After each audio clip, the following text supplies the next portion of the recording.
Parveen Rajasthani YouTube channel पे आप सभी का हार्दिक स्वागत है। दोस्तों, आज हमारी चर्चा का विषय है अपने बच्चों को बचपन से ही शुरू से ही ये सिखाया जाए कि कोई भी काम पूरी मेहनत, लगन और तत्परता से अगर हम करेंगे तो हम वो लक्ष्य भी प्राप्त कर सकते हैं जो कईयों के जहन में बहुत कठिन होता है, कईयों के जहन में असंभव होता है। एकदम शॉर्टकट भाषा में या सरल भाषा में समझा जाए तो असंभव को संभव भी किया जा सकता है। तो दोस्तों, इससे जुड़ी आज हम एक छोटी सी कहानी आपके साथ शेयर करते हैं।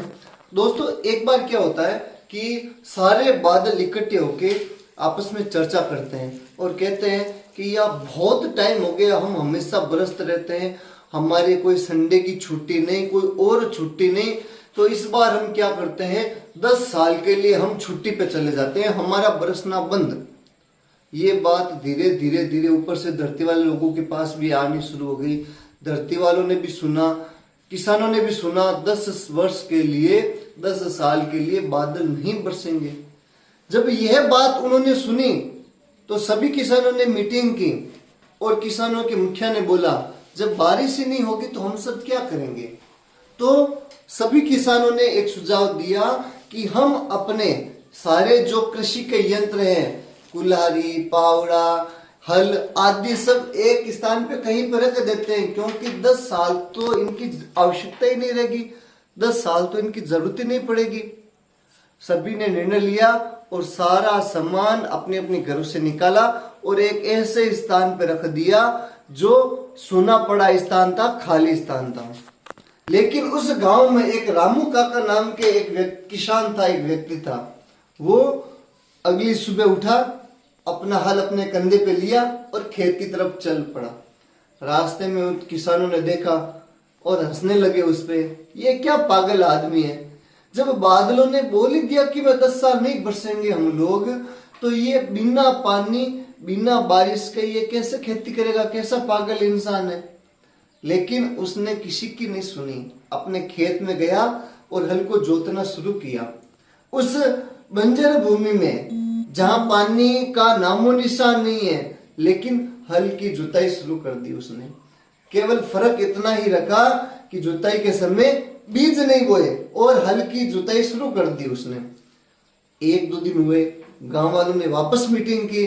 गांव वालों ने मुखिया को बोला, किसानों के मुखिया को, भाई ये एक रामू काका जाके कर रहा है, हम सब नहीं कर रहे हैं, इसको समझाओ। सभी गांव वाले गए और उसे बोला कि तू पागल है, क्या है तू, जब बादल बरसेंगे नहीं तो तू खेती कैसे करेगा। लेकिन रामू काका ने मुखिया के सामने, गांव वालों के सामने देखा और हल्का सा मुस्कुरा करके वापस अपने काम में लग गए। तो लगातार वो अपना काम करते गए। एक बार कुछ दिनों बाद वहां से बादल गुजरे, 2-4 बादल गुजरे। उन्होंने रामू काका को देखे वो बादल भी हंसने लगे। बादलों ने रुक करके पूछा रामू काका को, अरे रामू काका तुम पागल हो गए हो क्या, जब हम बादलों ने हड़ताल कर दी 10 साल हम बरसेंगे नहीं तो तुम क्यों खेती कर रहे हो। तो रामू काका ने कहा कि मैं खेती इसलिए कर रहा हूं कि आप तो 10 साल नहीं बरसोगे, 10 साल पानी नहीं आएगा, लेकिन 10 साल बाद जब आप बरसोगे उस समय 10 साल तक कहीं मैं खेती करना भूल न जाऊं, इसलिए मैं रोजाना खेती कर रहा हूं, ताकि मैं खेती करने का मेरा अभ्यास है वो चलता रहे, मैं इसे भूलूं नहीं। ये बात बादलों ने सुनी, बादल तुरंत गए और बाकी सारी बादलों की मीटिंग हुई। तो 2-4 बादल थे, उन्होंने रामू काका की बात रखी कि भाई वो बूढ़े किसान है रामू काका, वो तो बोल रहे हैं कि मैं खेती करना नहीं भूल जाऊं इसलिए वो खेती कर रहे हैं।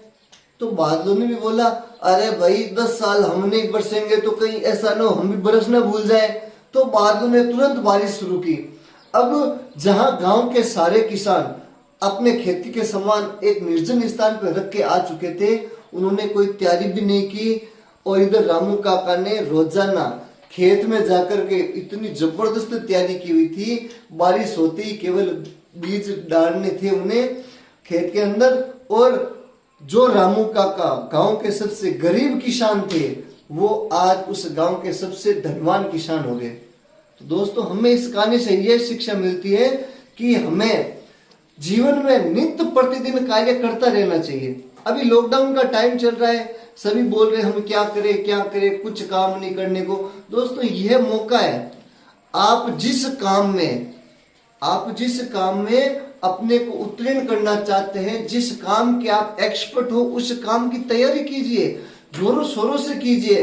कल को लॉकडाउन खुले और जिस प्रकार बादलों ने बारिश की, उसी प्रकार आपके सामने मौका आए और आप तैयार रहे और पूरी तैयारी के साथ आप उस मौके से भिड़ जाए, तो आपके जीवन में भी उजाला हो सकता है।